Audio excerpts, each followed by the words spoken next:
Hey guys, it's Godbars here, the self-proclaimed hip-hop historian, and this is the 202nd episode of my series, where I grab a vinyl from my collection, talk about why I love it, what influence it has, and what its place is in the grand scheme of hip-hop.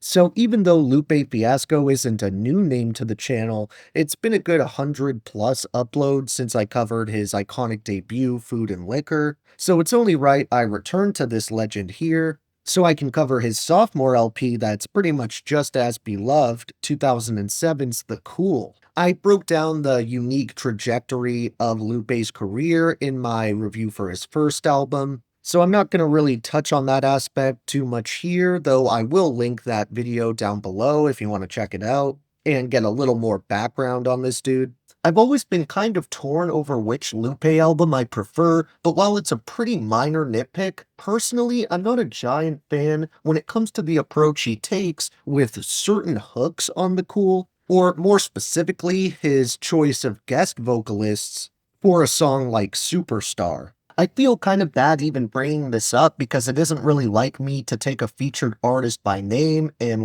practically blame them for hindering the overall experience. And to be fair, this is 100% a personal taste thing, but for some reason I'm just not a giant fan when it comes to Matthew Santos's voice. He actually shows up for one of the tracks that closes out the album as well, and I actually don't mind his addition at all when it comes to that placement. I mean, he's clearly a very talented vocalist.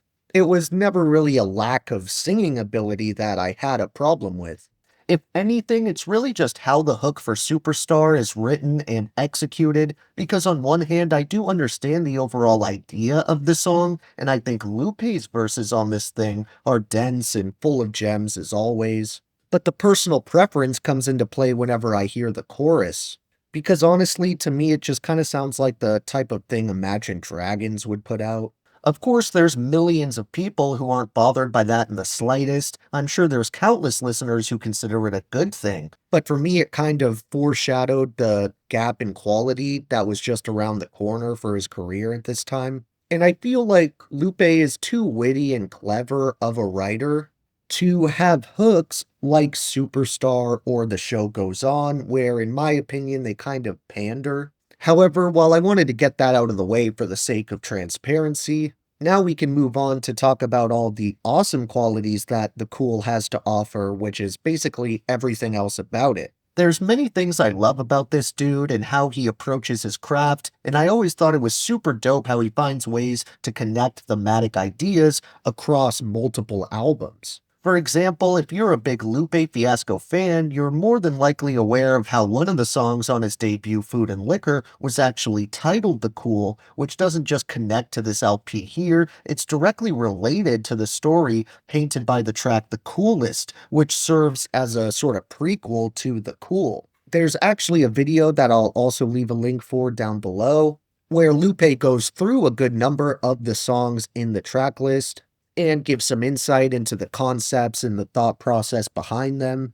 And he definitely does a better job of describing the connection than I could ever do, so I'll kind of leave that to him if you want to know more. What I do want to delve a bit deeper into is the sheer volume of these dense and heady, pretty high concept tracks on The Cool. Be it metaphors comparing security alarm systems to women's intuition and more on Intruder Alert, or thoughtful and relatable character portrait stories like Hip Hop Saved My Life, about a struggling rapper who's finally getting a shot. Hell, there's even moments like the confrontational think piece Little Weapon, where Lupe touches on issues in the youth all across the world, ranging from school shooters here in America to struggling child soldiers in third world countries, and sort of draws a parallel between them. Honestly, this album is kind of a rare case, because with how Lupe Fiasco executes and puts together his work, there's never a single moment, let alone an entire song, that doesn't have something to say, which leaves way too many highlights for me to adequately cover them all. However, there are a couple of other songs I would at least like to mention, like Dumb It Down, which is a shining example of a song with a catchy, memorable chorus that still works pretty much just as well even if you aren't picking up on the irony.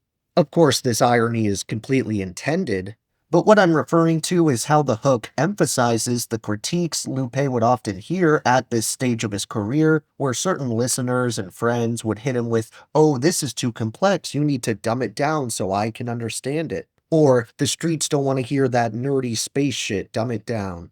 And other iterations of that same nothing point. For people who aren't really interested in hip hop or music that dives past a surface level. One other track I want to shout out by name is Go Go Gadget Flow, where Lupe shows love to his hometown of Chicago, not just through the lyrics where he says it's the best city in the whole world, but also through his very speedy, technical, and impressive flows that pay homage to his OGs from the Windy City like Twista, with a bunch of slick little lyrical jabs like no 16-bit like Sega Genesis, right around every corner. You could sit down with nothing but this sophomore LP on repeat for an entire day, and you'd barely be an inch closer to having everything broken down and figured out, because it's just that dense and packed with content. I mean, honestly, you could have an entire roundtable discussion solely about what the cool is and what it actually means. There's a good chunk of features on here with names like Sarah Green, Gemstones, Matthew Santos, Pooh Bear, Nikki Jean, Bishop G, Graham Burris, Uncle, and Snoop Dogg. On the production side, these killer instrumentals were a collaborative effort handled by Darrell Jones, Patrick Stump, Al Shucks, The Buchanans, Drop, Chris Goss, Lem Messi, Simon Says, Soundtrack, Uncle, and Lupe himself. For honorable mentions on this musical think piece, I'm actually going to skip over a couple of the tracks I already discussed by name, only because it makes it a bit easier to trim down. That way I can go with songs like Free Chili, High Definition, Gold Watch, Gotta Eat, Hello/Goodbye, Uncool, The Die, Go Baby, and Paris, Tokyo. Then when it comes down to my top 3 favorite songs, again ignoring ones like The Coolest or Go Go Gadget Flow that I talked about at length, I think I would choose Streets on Fire, Put You on Game, and Fighters. Thank you for watching my 202nd video. Next up, we have one of the greatest rappers alive and definitely one of my personal favorites. So look for that, and if you enjoyed, be sure to like, subscribe, and let me know what your favorite moments off this polar opposite of a sophomore slump are. Don't forget to have a great day, and I'll see you next time, okay? Alright.